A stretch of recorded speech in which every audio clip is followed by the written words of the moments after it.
بسم اللہ الرحمن الرحیم۔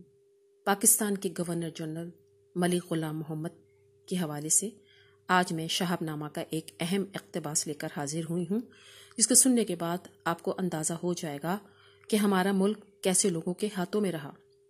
ایک ویل چیئر پر اور فالج زدہ شخص کو پاکستان کا گورنر جنرل بنا دیا گیا۔ ایک ایسا گورنر جنرل جو بولنے سے بھی معذور ہو اور ویل چیئر پر ہو، وہ ملک کے اہم ترین فیصلے کیسے کر رہا تھا؟ جب قدرت اللہ شہاب کو ملک غلام محمد کا سیکرٹری بنایا گیا تو قدرت اللہ شہاب کو کن مرحلوں سے گزرنا پڑا؟ اسی حوالے سے شہاب نامہ سے ایک بہت اہم اقتباس حاضر خدمت ہے۔ قدرت اللہ شہاب لکھتے ہیں، 27 اکتوبر 1954 کو میں ایک میٹنگ کے سلسلے میں لاہور سے کراچی گیا ہوا تھا۔ میٹنگ شروع ہوتے ہی ٹیلی فون آیا کہ کیبنٹ سیکرٹری مسٹر عزیز احمد مجھے اپنے دفتر میں بلا رہے ہیں۔ میں ان کی خدمت میں حاضر ہوا تو انہوں نے کہا کہ گورنر جنرل مسٹر غلام محمد تم سے ملنا چاہتے ہیں، تم ابھی گورنر جنرل ہاؤس چلے جاؤ۔ غلام محمد صاحب کے ساتھ میری بالکل کوئی واقفیت نہ تھی۔ وزیر خزانہ کے طور پہ میں انہیں فقط چند بار دیکھا تھا۔ میں نے مسٹر عزیز احمد سے اس بلاوے کا مقصد دریافت کیا تو انہوں نے اپنی قطعی لا علمی کا اظہار کیا۔ غلام محمد صاحب کے ایک بھائی نے لاہور میں کسی فیکٹری کے الاٹمنٹ کے لیے درخواست دی ہوئی تھی۔ مجھے شک گزرا کہ شاید گورنر جنرل اس سلسلے میں کوئی سفارش کرنے والے ہوں۔ میں نے اپنے اس خدشے کا اظہار مسٹر عزیز احمد سے ذکر کیا تو انہوں نے اس کے ساتھ بھی اپنے مکمل لا تعلقی کا اظہار کر دیا۔ ساتھ ہی انہوں نے مجھے مشورہ دیا کہ مسٹر غلام محمد سخت طبیعت کے آدمی ہیں، اس لیے میں ان کے ساتھ بات چیت میں احتیاط سے کام لوں۔ عزیز احمد کا مشورہ پلے باندھ کر میں گورنر ہاؤس جا پہنچا۔ ایک ADC مجھے اپنے ساتھ اوپر والی منزل میں لے گیا۔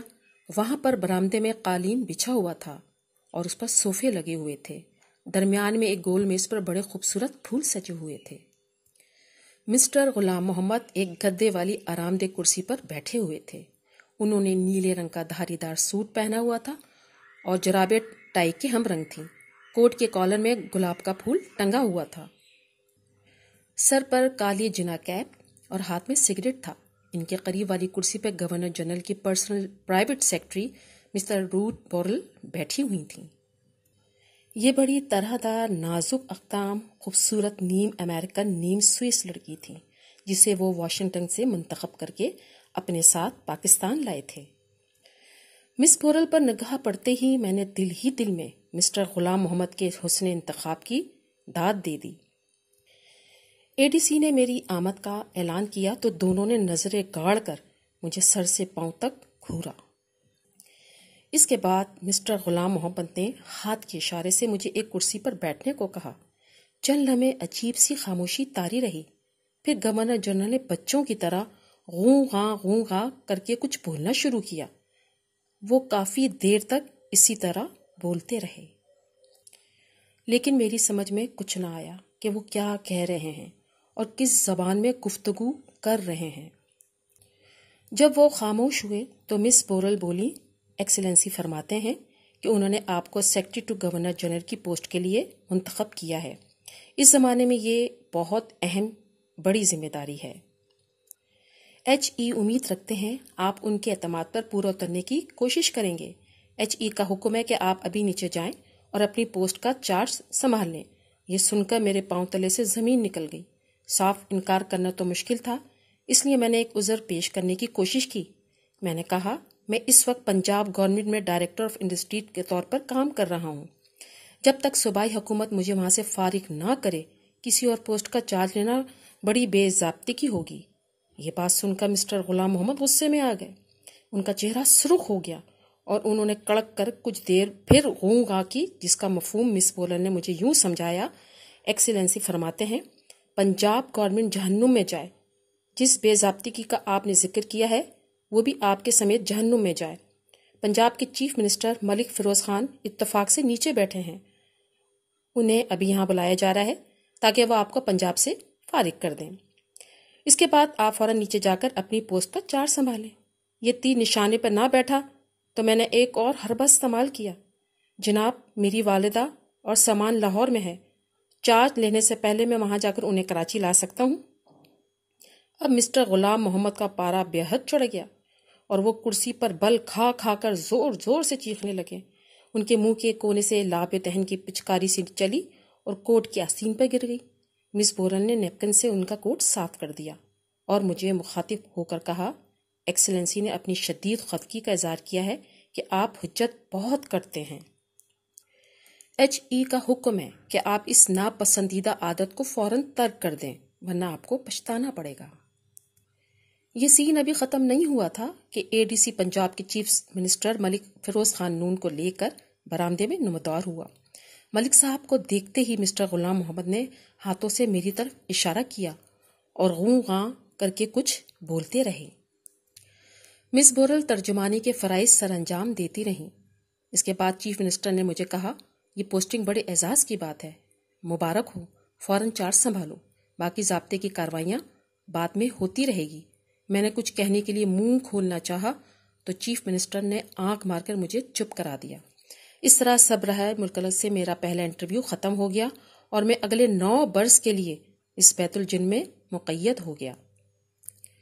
نیچے آ کر میں نے مسٹر AG رضا کے کمرے میں گیا جو اس وقت گورنر جنرل کے سیکرٹری تھے۔ اس وقت تک غالباً انہیں کوئی علم نہ تھا کہ ان کا تبادلہ کر دیا گیا ہے اور ان کی جگہ میری تقرری ہو گئی ہے۔ یہ خبر انہوں نے شاید پہلی بار مجھ سے سنی۔ اس طرح بے خبری میں ناگہانی طور پر سیکرٹری بدلنے کا انداز مجھے بڑا بدنما اور نازیبا نظر آیا۔ سربراہ مملکت کے شایانہ شان نہیں کہ وہ اپنے ماتحت عملے کے ساتھ ایسا سلوک روا رکھے۔ اس قسم کا طریقہ کار وہی لوگ اختیار کرتے ہیں جن کا ذہن پیچیدہ اور سازشی ہو۔ جہاں تک میری تقرری کا تعلق ہے، میں نے تو اسے بلائے ناگہانی سمجھا۔ مجھے آج تک معلوم نہیں ہو سکا کہ مسٹر غلام محمد نے مجھے اس پوسٹ کے لیے کیوں چنا اور کس کے کہنے پر چنا۔ 1954 کے اوائل میں ہی میں نے اس پوسٹ کا چارج سنبھال لیا۔ گورنر جنرل ہاؤس کا ماحول آسیب زدہ سا نظر آتا تھا۔ چاروں طرف ایک غیر وجودی سا سناٹا چھایا ہوا تھا جس میں گورنر جنرل، مس بورل، ملٹری سیکرٹری، ADC، گارڈ کے سپاہی، چپڑاسی، بیرے اور خدمتکار اس طرح دکھائی دیتے تھے جیسے لکڑی کے متحرک ڈھانچوں کو زبردستی کپڑے پہنا دیے گئے ہوں۔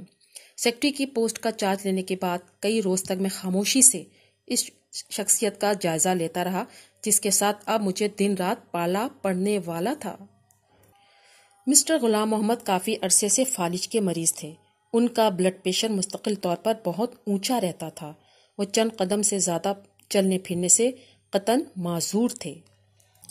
وہ اکثر مریضوں والی پہیے دار کرسی پر بیٹھ کر گورنر جنرل ہاؤس کا گشت کیا کرتے تھے۔ ان کے ہاتھوں میں راشا تھا۔ وہ اپنے دستخطوں کے علاوہ مزید کچھ لکھنے کے قابل نہیں تھے۔ فالج نے ان کی زبان اور چہرے کو بھی متاثر کیا ہوا تھا جس کی وجہ سے ان کی گفتگو کسی کو سمجھ میں نہیں آتی تھی۔ ان کے دہن کا عضلاتی نظام اس قدر کمزور ہو گیا تھا کہ جب وہ کھانے پینے کی کوئی بھی چیز منہ میں ڈالتے تو اس کا کچھ حصہ دونوں کونوں سے باہر گرتا رہتا تھا۔ اس زمانے میں جب کوئی غیر ملکی سفیر اپنی اسناد پیش کرنے آتا تھا تو اسے گورنر جنرل کے ساتھ لنچ بھی کھلایا جاتا تھا۔ اسٹاف کے ممبر بھی لنچ میں شریک ہوتے تھے۔ جس وقت مسٹر غلام محمد لقمہ منہ میں ڈال کر سفیر کے ساتھ گفتگو فرمانے کی کوشش کرتے تھے وہ سماں بڑا عبرتناک ہوتا تھا۔ جسمانی عوارض کے علاوہ مسٹر غلام محمد کا ذہن بھی گنڈے دار تھا اور کس قدر وقفے اور ناغے سے تھم تھم کر کام کرنے کا عادی تھا۔ کبھی تو ان کا دماغ بالکل صاف شفاف اور تیز و ترار ہوتا تھا اور وہ ہر چیز بجلی کی سی تیزی کے ساتھ سمجھ لیتے تھے، لیکن کبھی وہ بلب کی طرف فیوز ہو کر مختل ہو جاتا تھا۔ ایسے موقع پر وہ کبھی بچوں کی سی حرکتیں کرنے لگتے تھے، کبھی بالکل دیوانے نظر آتے تھے۔ ان کی طرح ان کا مزاج بھی پل میں تولا، پل میں ماشا ہوتا تھا، کبھی گرم، کبھی سرد، کبھی نرم، کبھی سخت، لیکن میرا خیال ہے کہ ان کی مزاج کی گرمی اور سختی میں آمد کم ہوتی تھی اور آورت زیادہ۔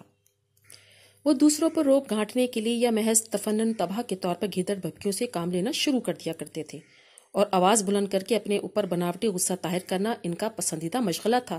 اس عمل کے دوران رفتہ رفتہ بلڈ پریشر کا فریت ان کو اپنی گرفت میں جکڑ لیتا تھا اور اصلی غصے میں ان کے حواس پہ قابو پا لیتا تھا۔ ان کے منہ سے جھاگ نکلنے لگتی تھی اور وہ چیخ چیخ کر نڈھال ہو جاتے تھے۔ اس نوعیت کے نظارے بڑے خطرناک ہوتے تھے۔ آپ کو یہ ویڈیو کیسی لگی؟ اپنے کمنٹ سے مجھے ضرور آگاہ کیجیے گا۔